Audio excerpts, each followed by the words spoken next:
داوا لەخوای گەوراکەم تەختیکە ئیسرائیل تەخت ئیسرائیل وڵاتێکی کافرە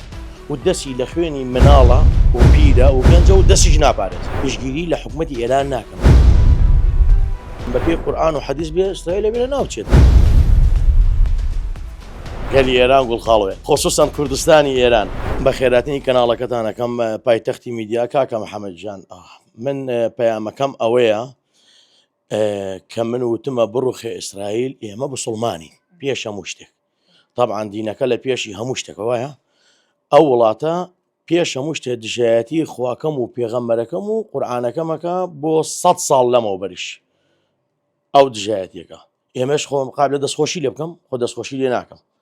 طبعاً دەجایتریش ئەڵەم بڕوخێ ئیسرائیل بەڵام معنای ئەوە نییە کە من دژایەتی کوردستانی خۆمان بکەم یان کوردستانی خۆمان پێی ناخۆش بێ یاخود مەسەلەکە بڕاتە دەربارەی تایفیەوە نەخێر ئێمە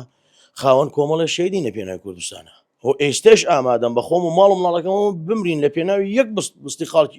خاچی کوردستانە و هەموو کوردستانەکان هەر چوار پارچەکەش کوردستانی خۆمە بەڵام ئێمە لەگەڵ ئەوەیین ئەڵین ئەمە کافرە و دەستی لە خوێنی بێتاوانەیە وڵاتی ئیسرائیل وڵاتێکی کافرە و دەستی لە خوێنی مناڵە و پیرە و گەنجە و دەستیش ناپارێزێت بۆ قابل ئێمەش نابێت دڵمان خۆش بێ بەوە طبعاً ئەگەر هیچ شمان بێ نەکرێ ئەبێ ناڕەزایە دەربڕین لەبەر خاتری خۆ خۆی هەر وڵاتی خۆی لەگەڵا بێت نەک ئیسرائیل باوکی ئیسرائیلش لە ناوەدا بەس ئەوەی من بزانم بە پێی قورئان و حەدیث بێ ئیسرائیل لەبێ ناوچێت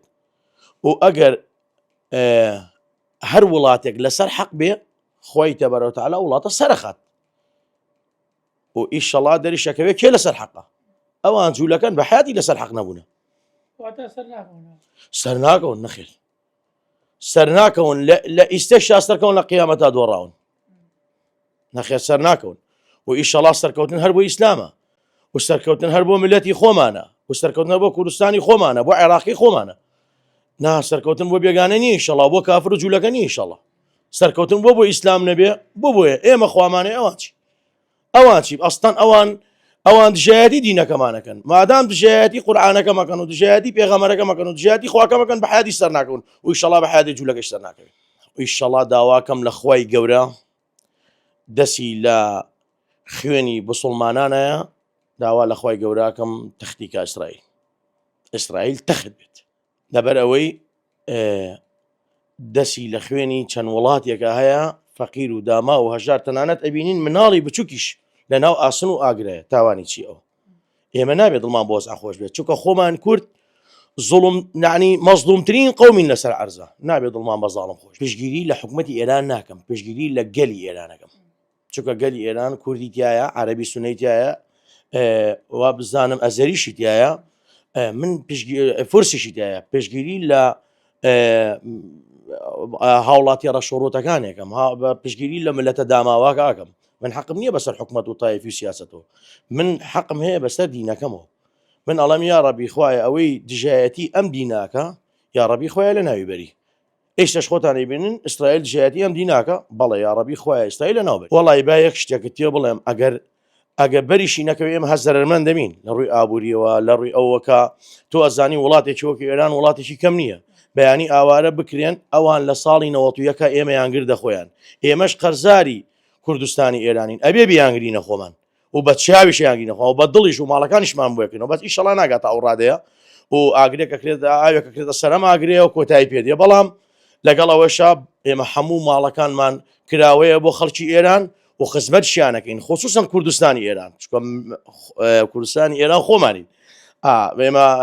ڕێز و حرمەتیانەکەین لەبەی لە قەرزاری ئەوانین لە ساڵی 91 بەس بەڵام ئەگەر ئەوە بکرێ بەڵێ زەرەرە بۆ عێراق زەرەرە ئێمە خۆمان 4 ساڵ نابێت لە شەڕێک نەجاتمان بوو ئیسش ئەو قەیرانە بێتە سەرمانەوە خۆتیشەوە حاڵی عێراق و کوردستانەکەمانە بینی بەڵام ئیشەڵا ناگا بەو ڕادێ و هەست کەسێ لە ماڵی خۆیان خوا سترێکە و ئەمەش کۆتایی دێت و سەرکەوتنی شەر بۆ ئیسلامە بێ ئیشەڵا من ئیستا ئەم جلوبەرگی خۆمان نییە بە جلوبەرگی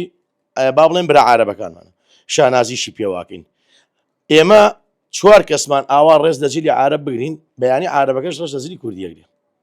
مادام من ڕێزیان ئەگرم ئەوانش مەزمون ڕێز لە من بگرن من مەبەستەکەم ئەوە نییە کە خۆم جلم نییە بۆ ئێمەم کرێتە بەرم نەخێر جلی کوردی جلی ڕەمزی خۆمە و ئەمەشین برا عارەبەکانمانە چۆن من دڵخۆشم جلی ئەوان لەبەرەکەم ئەوان ئیشەڵا بەیان دڵخۆشە من جلی من لەبەرەکەن بۆ ئەوەی ئاشتەوایی یەک دروست بێ حەزازیات و